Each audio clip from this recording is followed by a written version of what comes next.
से पार लगा देना। मेरी नैया पड़ी है मझधार, प्रभु इसे पार लगा देना। तेरी माला जपूंगा दिन रात, हरि से पार लगा देना। तेरी माला जपूंगा दिन रात, प्रभु इसे पार लगा देना। ओ मेरी नैया बड़ी है मजेदार, प्रभु इसे पार लगा देना। मेरी नैया पड़ी है मझधार, प्रभु इसे पार लगा देना। सभी भगवान का ध्यान करते हुए मीठी मीठी ताली की सेवा के साथ हरि बोल।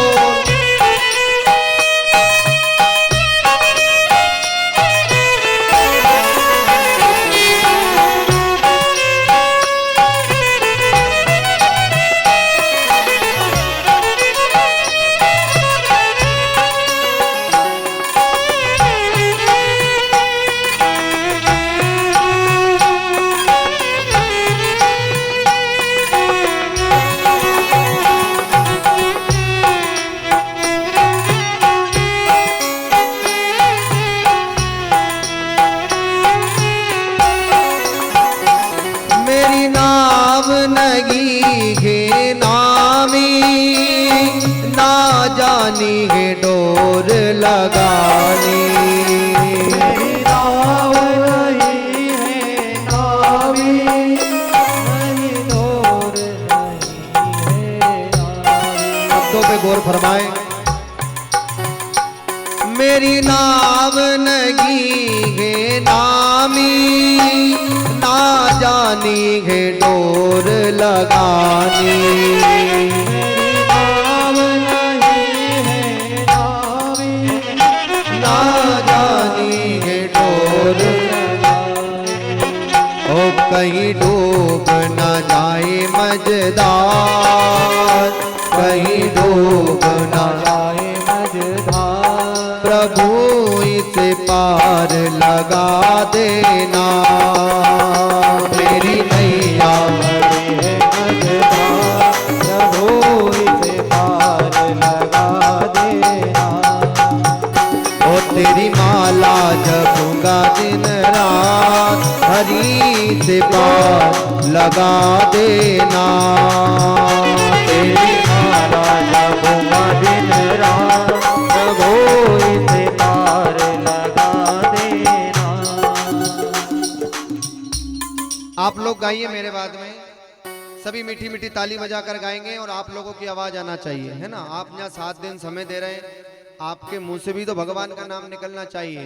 मेरी नैया पड़ी है मझधार, प्रभु इसे पार लगा देना।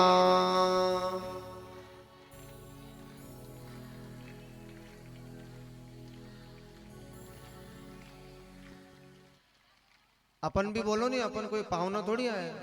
श्री राम जय राम। अरे मेरी नैया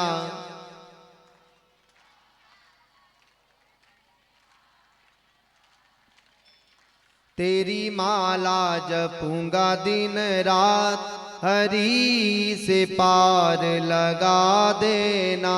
तेरी माला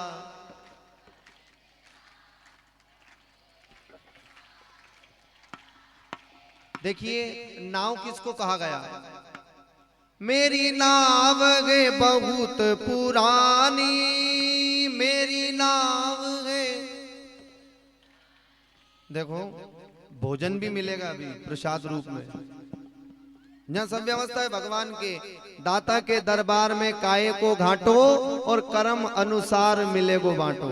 खूब गाओ और खूब भगवान का प्रसाद वितरण होगा, खूब आनंद के साथ पाओ। मेरी नाव है बहुत पुरानी, मेरी हो डूबने की है इसकी कहानी।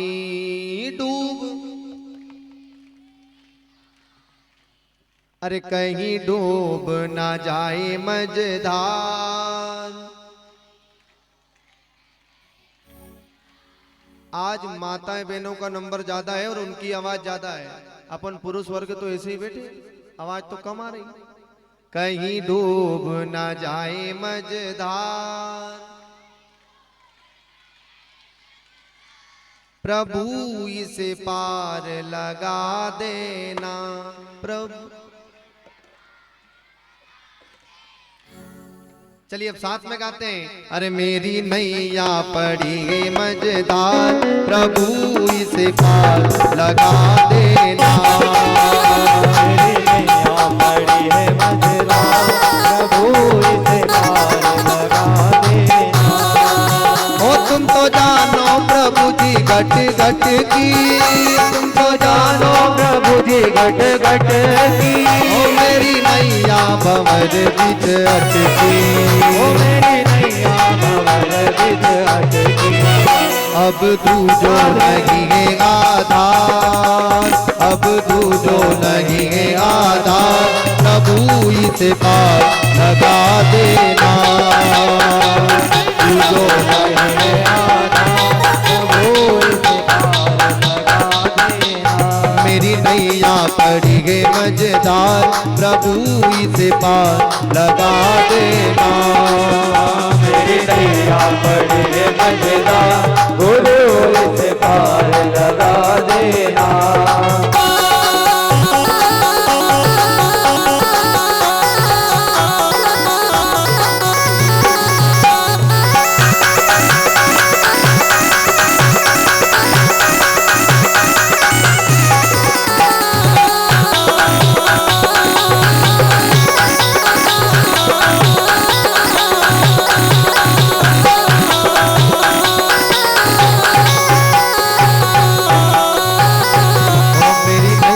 पड़ी है मझधार, प्रभु इसे पार लगा दे। नाम बोला है तन रूपी शरीर को, मझधार ये संसार, इसे पार लगाने वाले सिर्फ एक ही है, वो परमपिता परमात्मा। अब दूजो नहीं है आधार, प्रभु इसे पार लगा देना। भगवान ही पार लगाएंगे, तभी तो बुलाते लोग। अंत समय प्रभु आना पड़ेगा, अंत समय आना पड़ेगा। अंतमति सोगति, जो व्यक्ति अंत में जिस प्रकार की भावना करके परमात्मा के पास चला जाता है, जो भी अंत में मति होती है, वैसी ही उसको परमात्मा गति प्रदान करते हैं। तो हैबिट होगी तभी जाकर हम भगवान का नाम ले सकते हैं। देखिए हैबिट कैसे बनती है, सभी ध्यान से सुने, आवाज कम करो माताओं। ओ मैया, बिल्कुल आवाज बंद करो सब।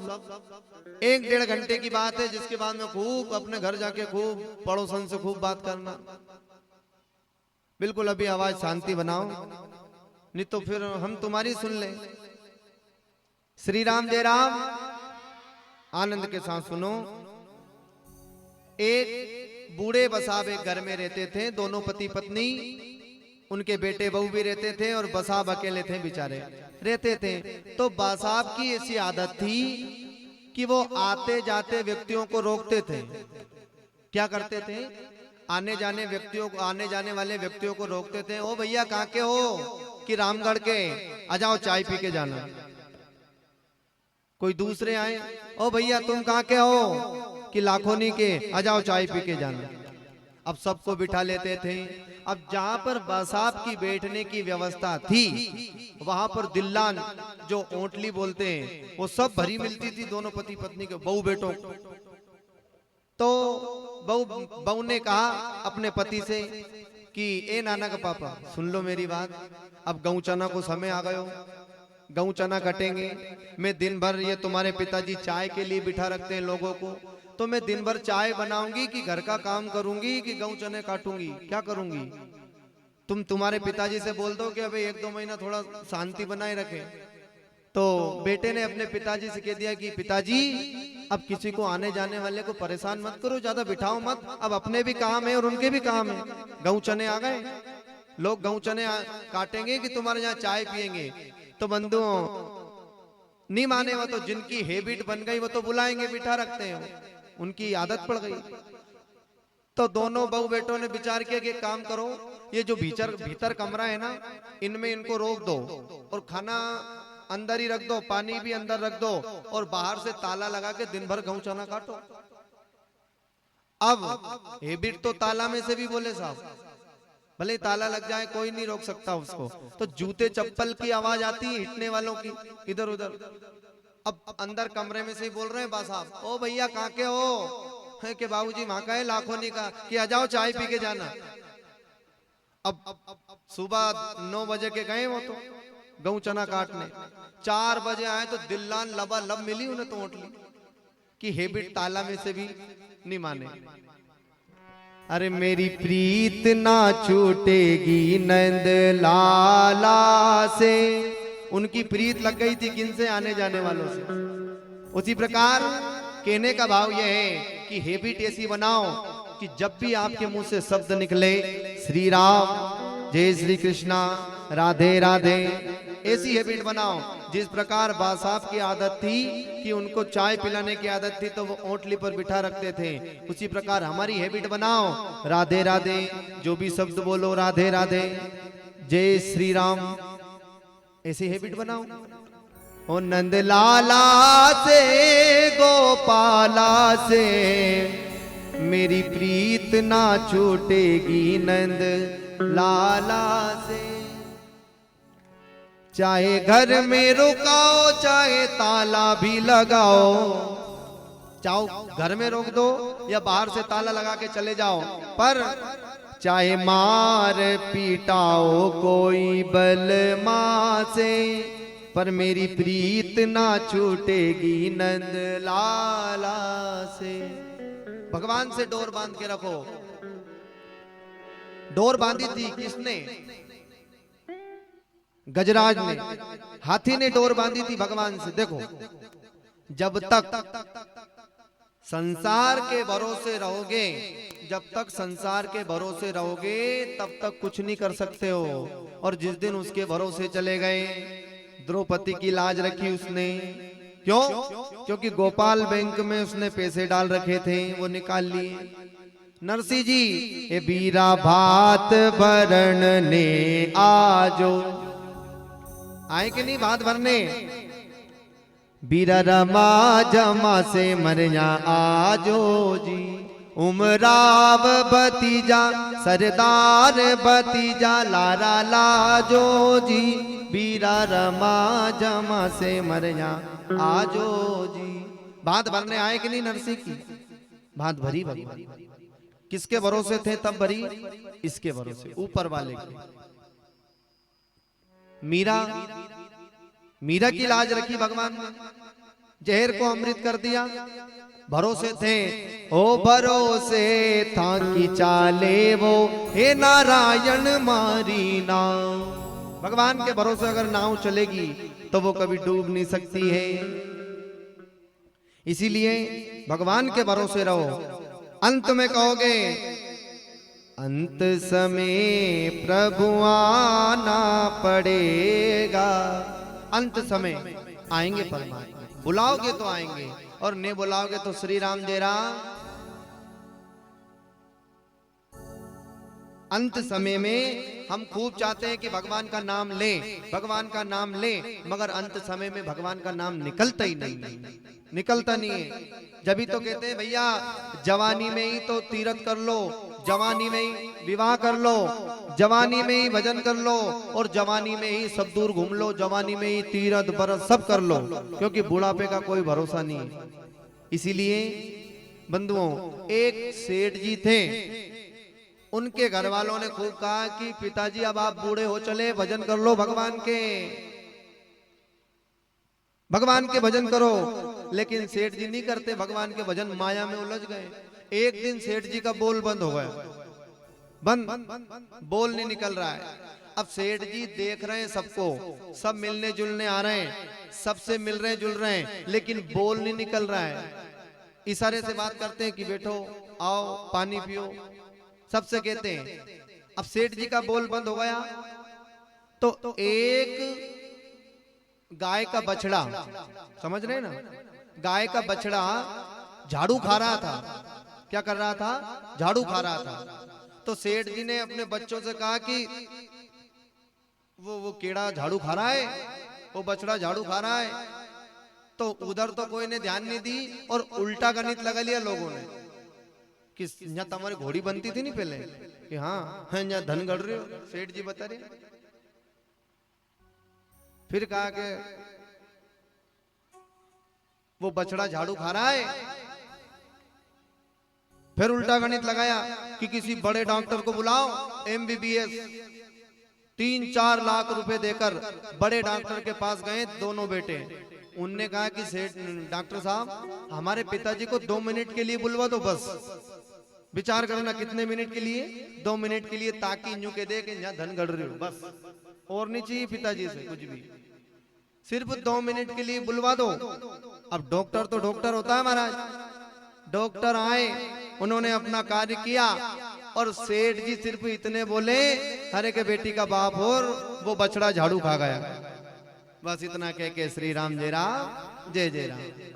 इसलिए अभी से अगर आपकी हैबिट रहेगी राधे राधे कहने की, राम राम कहने की, तो बंधुओं वो हैबिट बनी रहेगी। और जब अंत समय होगा, राम राम राम राम कहते हुए भगवान के श्री चरणों में मुक्ति को पालोगे।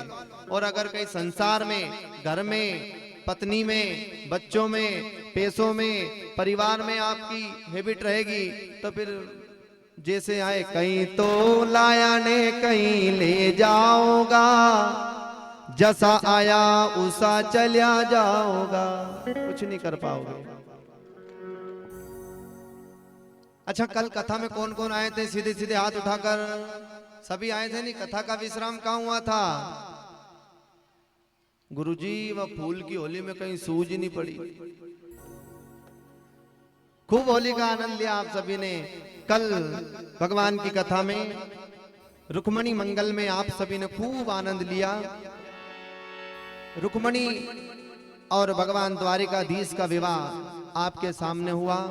भगवान किस प्रकार रुक्मणी जी का हरण करके ले गए, आप सभी ने खूब आनंद लिया वृंदावन की होली का।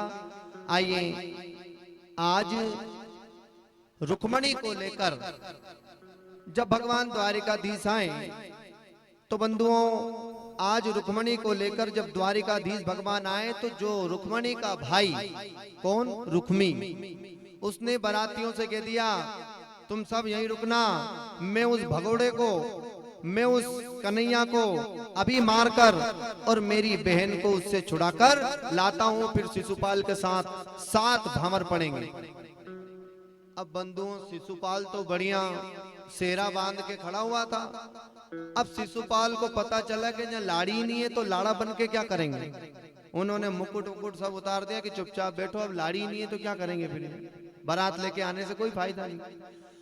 अब रुक्मी गया, आगे आगे भगवान का रथ जा रहा है, पीछे पीछे रुक्मी जो है बाण चला रहा है। भगवान को क्रोध आया, भगवान ने भी अपना बाण प्रतिंचा पर चढ़ा लिया, और भगवान ने जब मारने के लिए बाण चलाया तो रुक्मणी हाथ पकड़ लिया। रुक्मणी ने, प्रभु ये मेरा भाई है और मैं चाहती हूं कि मेरे भाई को आप मारो मत, या आप कोई उसे दंड दे दो। भगवान ने कहा, देखो देवी, एक बार मेरा बाण धनुष पर चढ़ जाता है, फिर वो खाली नहीं आता है, मैं इसको कुछ ना कुछ दंड दे सकता हूं, हाँ दे दो। आज रुक्मी को भगवान ने दाढ़ी, मूछ, बाल सब कुछ कट गए उस बाण से, और वहीं पर भोजकट नगर बसाकर वो वहीं रहने लगा। और अपने गांव में खबर पहुंचा दी कि भैया तुम्हारो छोरो जाने और बारात जाने, अब अपने भरोसे मत रहिए, मना कर दिया। बारात भी चली गई वापस। आज रुक्मणी को लेकर कहाँ गए भगवान? द्वारिका में। और वेद की रीति के अनुसार, वेद की रीति के अनुसार आज भगवान ने रुक्मणी के साथ विवाह किया। बोली रुक्मणी रमण भगवान की जय हो।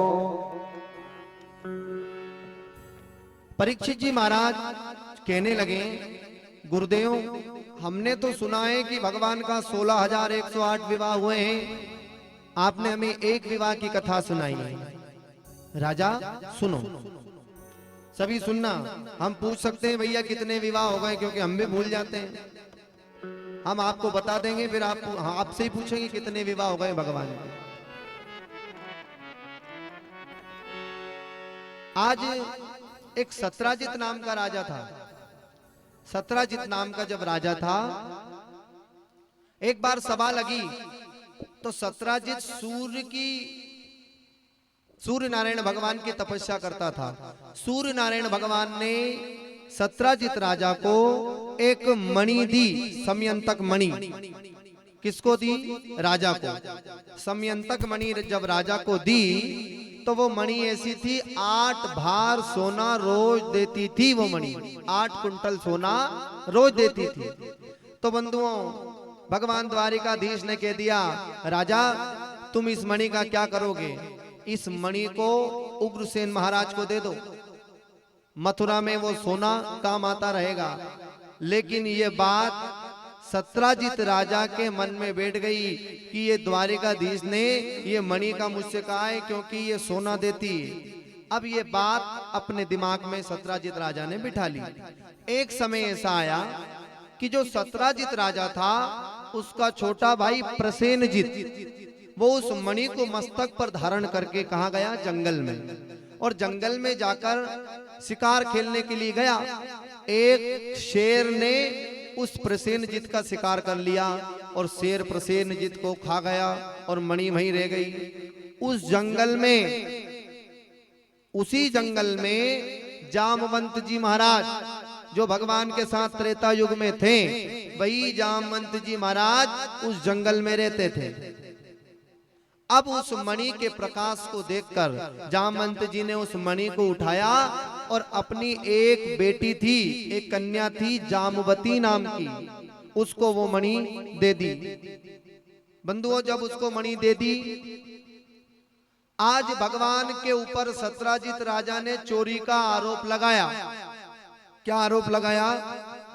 कि द्वारिका के राजा द्वारिकाधीश ने मेरे भाई प्रसेनजित को मारकर और उससे मणि को हरण लिया, मणि को चुरा लिया। आज भगवान को चोरी का आरोप लग गया। और जीवन में याद रखना, जिनको चोरी का आरोप लगाए, भगवान की चोरी की कथा सुनते हैं, जिससे उस पाप से नष्ट हो जाते हैं, जो भगवान की चोरी की कथा सुनते हैं। आज भगवान को पता चला कि सत्राजित राजा ने मेरे ऊपर चोरी का आरोप लगाया है, तो भगवान ने कहा कि ये तो गलत है, चोरी का आरोप तो मेरे ऊपर से मुझे हटाना पड़ेगा। आज भगवान ने क्या किया? भगवान गए कहां पर? उसी जंगल में पैर के निशान देखे। पैर के निशान को देखते देखते गए तो प्रसेनजित मरा पड़ा है, आधा धड़ है आधा धड़ नहीं है। इधर भगवान ने देखा कि पैर के निशान कहां जा रहे हैं, तो पैर के निशानों को पकड़ते पकड़ते भगवान उसी गुफा में गए जहां जामवंत जी रहते थे। उस गुफा में चले गए भगवान। और जैसे गए, अब देखो सोचने समझने वाली बात यह है कि भगवान तो थे मनुष्य और जामवंत थे रीछ, है ना? तो जामवंत की कन्या जामवती वो भी रीछ थी। उसने भगवान को देखा और जैसे ही देखकर कहा, पिताजी कोई मनुष्य आया है। जैसे ही जामवंत जी महाराज शस्त्र लेकर आए और उन्होंने कहा, कौन हो तुम? भगवान से कहा, कौन हो तुम? भगवान ने कहा कि भैया मैं द्वारिका का राजा हूं, द्वारिकाधीश हूं, कि यहाँ क्यों आए हो? भगवान कहने लगे कि जो तुम्हारी कन्या के हाथ में मणि है, ये मेरे ऊपर इसी मणि का चोरी का आरोप लगाए, तो तुम ये मणि मुझे दे दो। तो क्या कहा जामवंत जी ने? देखो मैं बिना युद्ध के तुम्हें मणि नहीं दूंगा, तुम मुझसे युद्ध करो और मुझे युद्ध में परास्त करके मेरे से ये मणि ले जाओ। युद्ध का कह दिया जामवंत जी ने। जब युद्ध का कहा आज युद्ध चलने लगा, 27 दिन रात तक युद्ध हुआ, लेकिन ना तो जामवंत जी भगवान को हराए और ना भगवान जामवंत जी को हरा पाए। विचार करने वाली बात यह है, जामवंत जी ने हाथ जोड़ लिया, हे भगवान मुझे ये बताओ कहीं ऐसा तो ना हो कि कहीं परमात्मा ने अवतार ले लिया है या भगवान का अवतार हो चुका है। भगवान का अवतार हो चुका है तो महाराज आज भगवान मुस्कुराए। भगवान जब मुस्कुराए, हाथ जोड़ के खड़े हो गए जामवंत जी। भगवान कहने लगे, हाँ जामवंत मेरा अवतार हो चुका है कृष्ण रूप में।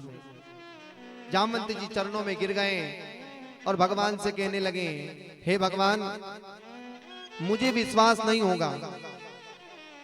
और मुझे विश्वास कब होगा?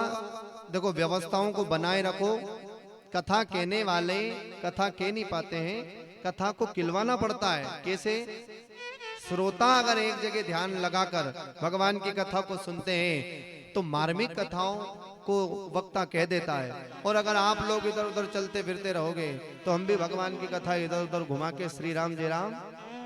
हम चाहते हैं कि भगवान की कथा आप तक पहुंचे और बढ़िया समझ में आए। व्यवस्थाओं को बनाओ। बंधुओं, आज वही जामवंत जी महाराज चरणों में गिर गए, हे भगवान मुझे विश्वास नहीं होता, आप मुझे उसी रूप में दर्शन दो। किस रूप में?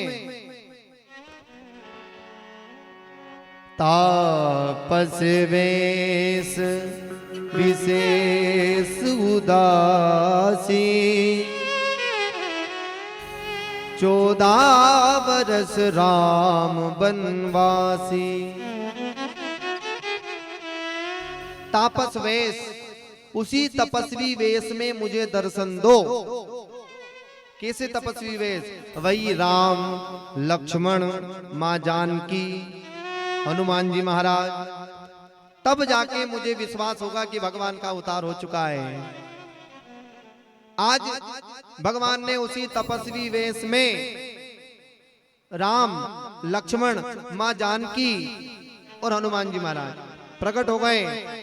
जामवंत को विश्वास हो गया और जामवंत जी ने कहा, प्रभु मुझसे बहुत बड़ा अपराध हो गया जो मैंने आपसे 27 दिन तक युद्ध किया। लेकिन भगवान कहते हैं, जामवंत ये मेरी इच्छा थी तब जाके तुमने मुझसे युद्ध किया, बिना मेरी इच्छा से एक पत्ता भी नहीं हिलता है, ये मेरी इच्छा थी। ये जब कहा, जामवंत जी ने कहा, प्रभु कैसे? जब मैं राम अवतार त्रेता युग में राम के रूप में आया था, मर्यादा बांधी, तब सबको मैंने कुछ ना कुछ दिया और तुमसे मैंने पूछा था कि तुम्हें क्या चाहिए, तो तुमने मुझसे युद्ध करने की मांग रखी थी। मैंने कहा था, जामवंत इस अवतार में मैं तुमसे युद्ध नहीं कर सकता हूं, लेकिन मैं तुमसे युद्ध जरूर करूंगा, तुम्हारी इच्छा जरूर पूर्ण करूंगा। आज मैं राम कृष्ण रूप में आया और तुम वही जामवंत। जामवंत कौन? जामवंत के लिए बहुत सुंदर बात कही थी कि जामवंत मंत्री अति बूढ़ा। जामवंत मंत्री अति बूढ़ा, उसमें जामवंत बहुत खतरनाक आदमी है, वो बहुत बूढ़ा है। और याद रखना, कोई भी कार्य करो तो इन बूढ़े लोगों को हमेशा आगे लेके चलो। क्यों? इनमें बहुत ज्ञान होता है। एक बार ऐसा हुआ, एक बसाप ट्रेन में आ रहे हैं और 5-10 लड़के नवयुवक वो भी उसी डिब्बे में चढ़ गए। अब बंधुओं, बसाप के पास थे जेब में 1000 रुपए, ठीक है। अब ट्रेन में वो बच्चे जब चढ़े तो उनके पास पैसे नहीं थे, उन्हें बीच में रुकना था और वहां पर स्टेशन नहीं था, ठीक है। अब स्टेशन नहीं था, उन लड़कों ने क्या किया, एक काम करो, ट्रेन नहीं रुकेगी तो अपने पास वो भी मामला है, क्या करें कि अपन चेन खींच देंगे और इन बसाप का नाम ले देंगे कि बसाप ने चेन खींची, ठीक है। ध्यान से सुनना, इन बच्चों ने क्या विचार बनाया, अगर टीटी आ गया, अब टीटी बोलते हैं कि टीसी बोलते हैं, ये हमें पता नहीं है, जो भी बोलते हैं। वो आ गए तो अपन क्या करेंगे, एक काम करो, 5 बच्चे थे, पांचों बच्चों के पास 200-200 रुपए थे, उन्होंने 200-200 रुपए पांचों ने मिला लिए तो 1000 रुपए हो गए, और एक लड़के ने रख लिए 1000 रुपए करके। देखो ये दृश्य बस आप देख रहे हैं। उन बच्चों ने सोचा कि हम ही होशियार हैं। बंधुओं, चेन को खींचा गया, जैसे टीसी आया उसने कहा कि चेन किसने खींची, तो उन पांचों बच्चों ने कह दिया कि बसाब ने खींची। अब जबकि चेन किसने खींची, इन बच्चों ने, उतरने के लिए। तो बसाब ने सोचा कि इनने 5 ने अपने मरवा दिया, और 5 की चलेगी, 1 की थोड़ी चलेगी। तो क्या किया बसाब ने, है कि बाबूजी चेन में नहीं खींची। झूठी केली उनने कि चेन में नहीं खींची। क्यों खींची आपने, कि बस आप जो एक भैया है ना, इनकी जेब में 1000 रुपए, इनने मेरे 1000 रुपए निकाल लिए, इसलिए मैंने चेन खींची, मेरे 1000 रुपए दिलवा दो आप, क्योंकि मेरी एक की ये चलने नहीं देते, ये है 5। देखो, तो बूढ़े लोगों को हमेशा आगे लेके चलो, क्योंकि कहीं ना कहीं ये बहुत अच्छी जगह पे काम आते हैं। बोली बाके बिहारी लाल की जय हो। आज उसी वेश में भगवान ने जामवंत को दर्शन दिया। जामवंत जी ने कहा, महाराज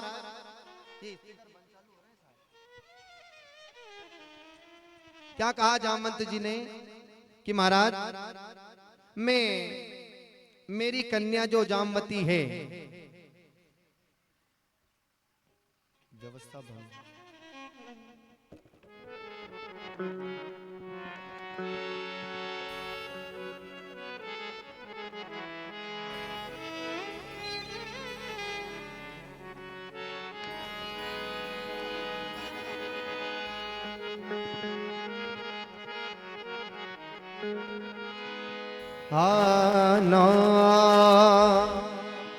प्रार्थना करने लगे। भक्त भी प्रार्थना करता है भगवान से। जिनको भी हाजिरी लगाना है कुंवर जी महाराज के स्थान पर, आज का ही दिन है। कल आपसे कोई यूं नहीं कहेगा कि भैया नाचो, गाओ, ताली बजाओ। अरे डाली पे कानो, डाली पे डाली पे कानो, डाली पे झूला झूले रे, झूला झूले रे कन्हैयो लाल, कदम की डाली पे, झूला झूले रे कन्हैयो लाल, कदम की डाली पे, झूला झूले रे कन्हैयो लाल, कदम की डाली पे, झूला झूले कन्हैयो लाल, कदम की डाली पे।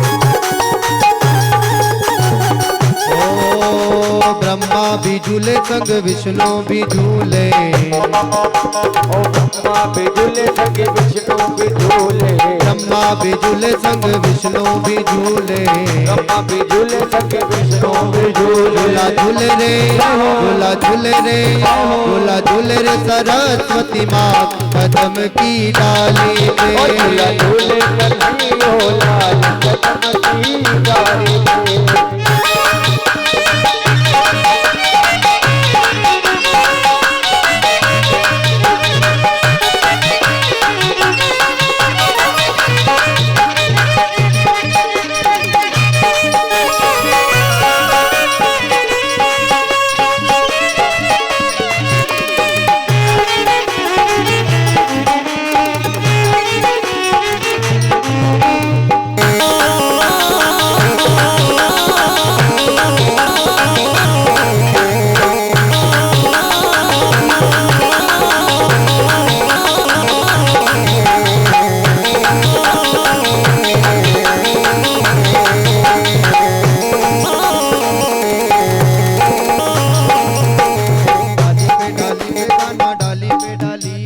डाली पे कानो डाली पे डाली पे डाली पे डाली पे कानो डाली पे डाली पे डाली पे कानो डाली पे डाली ये झूला झूले रे झूला झूले रे झूला झूले रे कन्हैया लाल की डाली पे झूला झूले कन्हैया लाल कदम की डाली पे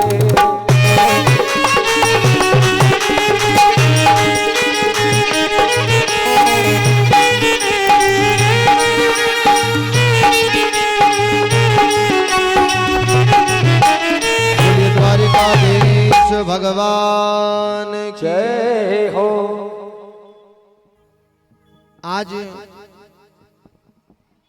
जामवंत जी महाराज भगवान के चरणों में जब गए, जब चरणों में गए तो भगवान ने उनको दर्शन दिया और जामवंत जी ने द्वारिकाधीश से क्या कहा? अच्छा, श्री राम जय राम। जामवंत जी ने भगवान द्वारिका से क्या कहा? ये कहा है, भगवान आप मेरी कन्या जो है, मैंने जो वो मणि तो मेरे पास है, लेकिन वो मणि मैंने मेरी कन्या को भेंट में दे दी, दान में दे दी, और एक बार दान में दी गई चीज उससे दोबारा नहीं लेना चाहिए। दान हो गया, अगर आप उससे वापस लेते हो तो आप पाप के भागी हो। जब ये कहा तो जामवंत जी चरणों में गिर कर कह रहे, महाराज आपको मणि चाहिए, एक काम करो, क्या कि मेरी कन्या जामवती नाम की मैं आपको दान में देता हूं, और जो मणि है वो भी आप दान में ले लो कन्या के साथ। भगवान ने कहा कि ठीक है, मुझे मणि चाहिए, मेरे ऊपर का दोष हटाना है, मुझे जो चोरी का इल्जाम लगा है अब वो कैसे ही हटे, साम दाम दंड भेद चारों नीतियां अपनाना पड़ेगा। ये जब कहा, देखो विचार करने वाली बात यह है कि जो जामवती थी वो थी रीछ, उसके पूरे शरीर में बाल थे। महाराज रीछ होते हैं, भगवान थे मनुष्य। अब उसको अपना ली भगवान ने, मणि को भी ले ली। अब भगवान ने क्या कहा उस जामवती से कि सुनो जामवती, मैं तुमको द्वारिका में ले चलता हूं, लेकिन एक शर्त है। क्या? देखो क्या शर्त रखी कि जामवती तुम तुम्हारे पूरे शरीर को वस्त्रों से ढककर रखना, ठीक है? और जब तक मैं तुमसे नहीं कहूं, चाहे कोई कितना ही कहे कि तुम्हारा मुंह दिखाओ, लेकिन तुम्हें मुंह नहीं दिखाना है जब तक मैं तुम्हारी तरफ इशारा ना कर दूं, जब तक तुम्हें मुंह नहीं दिखाना है, ठीक है? जामवती समझ गई, चाहो कोई कहे, लेकिन मैं जब तक ना कहूं तब तक तुम्हें तुम्हारा मुंह नहीं दिखाना है। ये जब कहा महाराज, तो आज जामवती को लेकर, मणि को साथ में लेकर कहां आ गए? द्वारिका में। जब द्वारिका में आए तो लक्ष्मी जी रुक्मणी से कहने लगे भगवान, अरे ओ रुक्मणी, ओ रुक्मणी, हमने एक विवाह और कर लिया। जैसे इतना कहा, अच्छा अपना पतिदेव आके कहते कि हमने एक विवाह और कर लिया, तो फिर अपन क्या करें? लड़ाई हो जाए महाराज। अब वो तो थे भगवान। भगवान ने कहा, ओ रुक्मणी, हमने एक विवाह और कर लिया, पूजन की थाली लाओ। अब बढ़िया सोने की थाल, उसमें पूजन की सामग्रियों को रखकर आज रुक्मणी चली है। देखो जब रुक्मणी चली तो रुक्मणी ने देखा कि पूरे वस्त्रों से पूरे अंग ढके हुए हैं, तो रुक्मणी बढ़िया आरती उतारी। रुक्मणी से कहने लगे भगवान, अरे रुक्मणी, तुम तो इसके आगे कुछ नहीं हो, इतनी सुंदर है, इतनी सुंदर है, इतनी सुंदर है, इतनी सुंदर है कि तुम तो फीकी हो इसके सामने। अब जब इतना कहा तो रुक्मणी ने सोचा, अच्छा पतिदेव अगर पत्नी से कहे कि तुमसे भी सुंदर स्त्री है, तब इनको जलन होती है। आज रुक्मणी जी को भी जलन हुई। रुक्मणी जी ने कहा कि अरे मैं देखूं तो सही, मुझसे भी सुंदर है क्या? रुक्मणी जी कैसी थी पता है? रुक्मणी जी इतनी कोमल थी, इतनी कोमल थी कि जो अपन रुई की फूल बत्ती बनाते हैं ना, फूल बत्ती रुई की फांस भी रुक्मणी जी को चुभती थी, इतनी कोमल थी रुक्मणी जी। तो रुक्मणी ने सोचा कि क्या मैं, मेरे से भी ज्यादा सुंदर है क्या ये? रुक्मणी ने कहा, ओ देवी, नेक घूंघट उठाओ तो मुंह दिखाओ मुझे। अब भगवान ने मना कर रहे हैं पीछे से कि मुंह मत दिखा देना जब तक मैं नहीं कहूं। लेकिन रुक्मणी को तो ये होगा कि अब तो उसको देखना है, मन में लालसा बनी कि अब तो देखना है इसको। रुक्मणी जी कहने लगी अरे देवी मुंह दिखाओ, तो ना तो बोले ना चाले ना मुंडी हिलाए, कुछ भी नहीं कर रही आज जामवंती। तो महाराज रुक्मणी को क्रोध आया, अरे तुम अपने स्वरूप पर अहंकार कर रही हो, तुम इतनी सुंदर हो जो तुम्हें अहंकार हो रहा है, तुम किसी को मुंह नहीं दिखा रही हो। मैं लास्ट बार कह रही हूं तुम्हारा घूंघट उठाओ, मुझे तुम्हारा स्वरूप दिखाओ। अब भगवान मना कर रहे हैं कि मत दिखाओ। देखो रुक्मणी को क्रोध आया, उसने कहा अरे देवी तुम इतना अहंकार करती हो, जाओ मैं तुम्हें श्राप देती हूं। क्या श्राप दिया कि जितनी सुंदर मैं हूं उतनी सुंदर तुम हो जाओ। आज भगवान ने कहा कि अब घूंघट उठाओ। तो श्री राम जय राम, भगवान है लीलाधारी, भगवान लीला करते हैं। रुक्मणी जी से श्राप दिलवाया, कहा जितनी सुंदर मैं हूं उतनी सुंदर तुम हो जाओ। आज रुक्मणी और जामवती दोनों सुंदर हैं।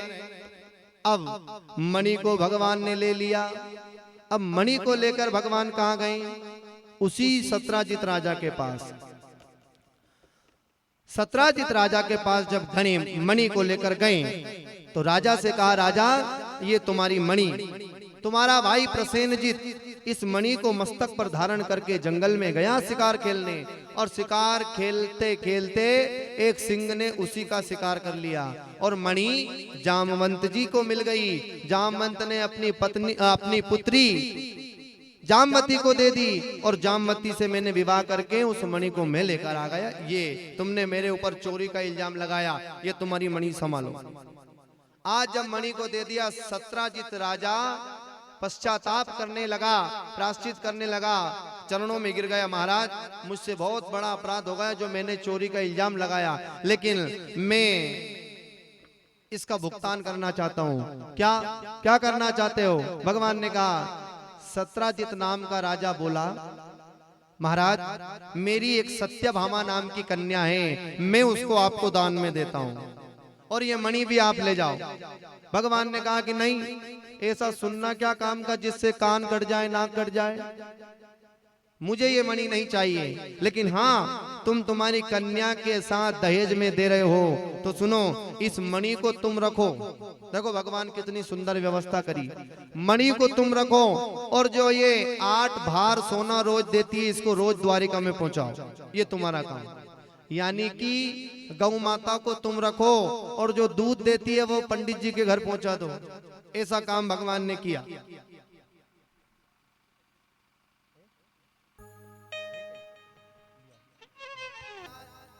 आज सत्यभामा के साथ भगवान का तीसरा विवाह हुआ। 3 पत्नियां आज भगवान की हो गई है। मणि को सत्राजित राजा के राज्य में रखा और जो 8 बार सोना रोज देती है वो रोज द्वारिका में जाता था। बोली द्वारिकाधीश भगवान की जय हो। अब आगे की बात, एक कालिंदी नाम की स्त्री